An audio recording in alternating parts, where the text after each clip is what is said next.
American president തെരഞ്ഞെടുപ്പിൽ democratic സ്ഥാനാർത്ഥി കമലാ ഹാരിസിന് നേരിയ മേൽക്കൈ ഉണ്ടെന്നാണ് സർവേകൾ വെളിപ്പെടുത്തുന്നത്. സംവാദത്തിന്റെ ആദ്യഘട്ടത്തിൽ മുന്നിലെത്തിയ ട്രംപ് പിന്നാലെ കമലയ്ക്ക് മുന്നിൽ അടിയറവ് വയ്ക്കുകയായിരുന്നു. ട്രംപ് അധികാരത്തിലെത്തുമോ എന്ന് ഉറ്റുനോക്കുന്നവരുടെ കൂട്ടത്തിൽ മുസ്ലിം രാഷ്ട്രങ്ങളുമുണ്ട്.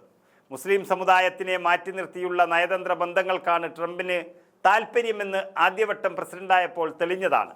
ഇതോടെ വീണ്ടും ട്രംപ് അധികാരത്തിലെത്തുന്ന സാഹചര്യമുണ്ടായാൽ അത് അപകടമാണെന്നാണ് മുസ്ലിം ഭൂരിപക്ഷ രാജ്യങ്ങൾ ആശങ്കപ്പെടുന്നത്. ഏതായാലും സ്ഥാനാർത്ഥിത്വം പ്രഖ്യാപിച്ചതിന് പിന്നാലെ 2 വട്ടമാണ് ട്രംപിന് നേരെ വധശ്രമമുണ്ടായത്. ആദ്യ തവണ മൂളിപ്പറന്നു വന്ന വെടിയുണ്ട ട്രംപിന്റെ ഇടത്തെ ചെവിയെ തുളച്ചുകൊണ്ടാണ് പാഞ്ഞുപോയത്. ഇതിന് പിന്നാലെ ഗോൾഫ് മൈതാനത്തിന് സമീപത്ത് വെച്ച് ആക്രമണകാരി ട്രംപിന് നേരെ വെടിയുതിർത്തു. എന്തായാലും 2 ശ്രമങ്ങളിൽ നിന്ന് രക്ഷപ്പെട്ടെങ്കിലും ട്രംപിനെ ആശങ്കയിലാക്കുന്ന ചില റിപ്പോർട്ടുകളാണ് ഇപ്പോൾ പുറത്തു വരുന്നത്.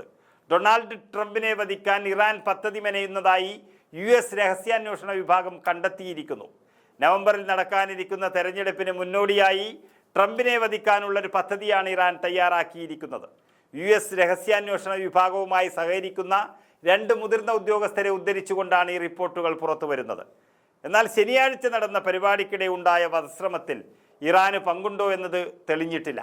ട്രംപിന് നേരെയുള്ള ഇറാന്റെ ഭീഷണികൾ സംബന്ധിച്ച് വിവിധ സ്രോതസ്സുകളിൽ നിന്ന് ജോ ബൈഡൻ ഭരണകൂടത്തിന് രഹസ്യ വിവരങ്ങൾ ലഭിച്ചിരുന്നു. ട്രംപിനെ കൊല്ലാൻ വേണ്ടിയുള്ള പ്രവർത്തനങ്ങൾ പോലും സജീവമായി നടക്കുന്നുണ്ട് എന്നാണ് വിവരം.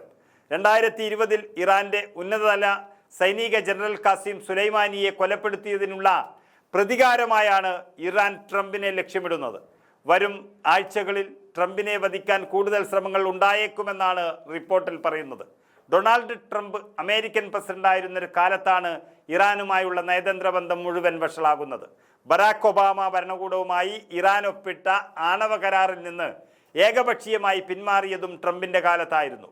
ഈ വിഷയങ്ങൾ ഉൾപ്പെടെ US ഇറാൻ ബന്ധത്തിൽ വലിയ വിള്ളൽ വീഴ്ത്തിയിരുന്നു. ട്രംപിനെ വധിച്ച് US രാഷ്ട്രീയ അരക്ഷിതാത്വം സൃഷ്ടിക്കുകയാണ് ലക്ഷ്യമെന്നും റിപ്പോർട്ടിൽ പറയുന്നു.